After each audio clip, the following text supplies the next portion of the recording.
I'm Cassandra, aka the Digi.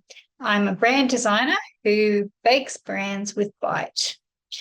In this video, I'd like to talk about the cost of bad branding.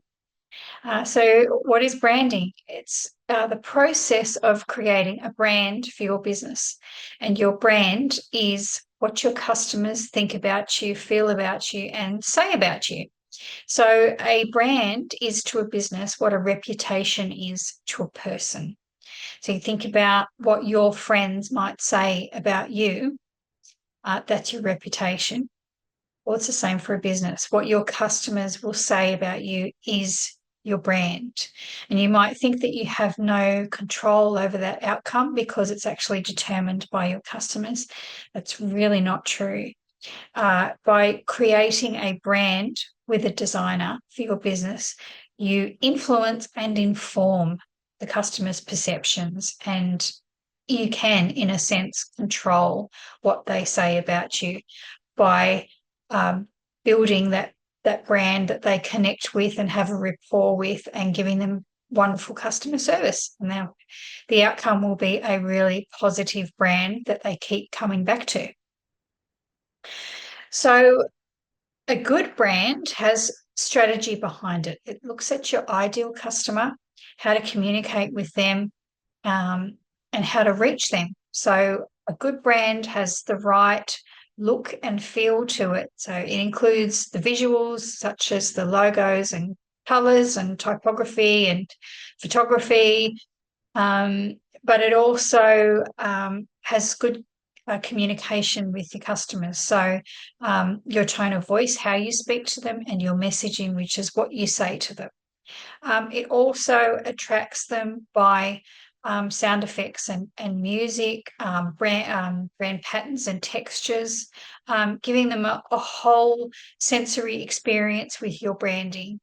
So they're attracted to you. Then when you provide them with your service or product and they're happy, they refer you on and they become your loyal fans, and that really builds your business brand first. So it builds a good reputation for you. The opposite of that with bad branding or a lack of any branding is that you have no personality and you have no personal connection with your customers. And the result of that is a loss in sales and potentially a loss of business. If you can't attract the right customers and then retain those customers and receive loyalty from them, you can't grow.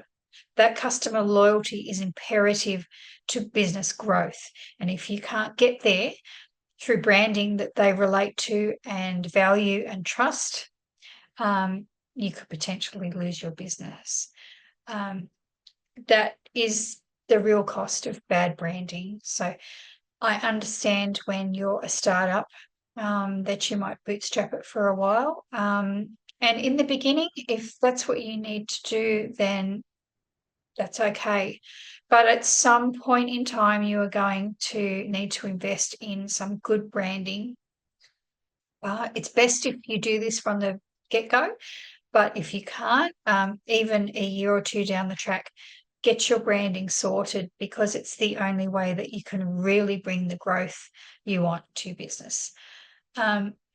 If you don't implement the right branding, it's not the right look, you're not attracting the right customer, you can't find the success that you need, and not getting your branding right from the start can cost you more in the long run.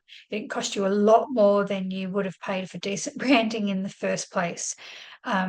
So, even a large branding package may only be a few $1,000s, and you can make a lot more in that return of investment for your business. So it's well worth looking into getting your branding right from as early as possible, and not have to pay those costs of bad branding down the track. You do not want to have a bad reputation from your customers, because it's very, very difficult to win them back after that's already happened. So business owners out there, I wish you all the best with getting your branding right from the very beginning and growing your wonderful business and serving your customers the way you've always dreamed of.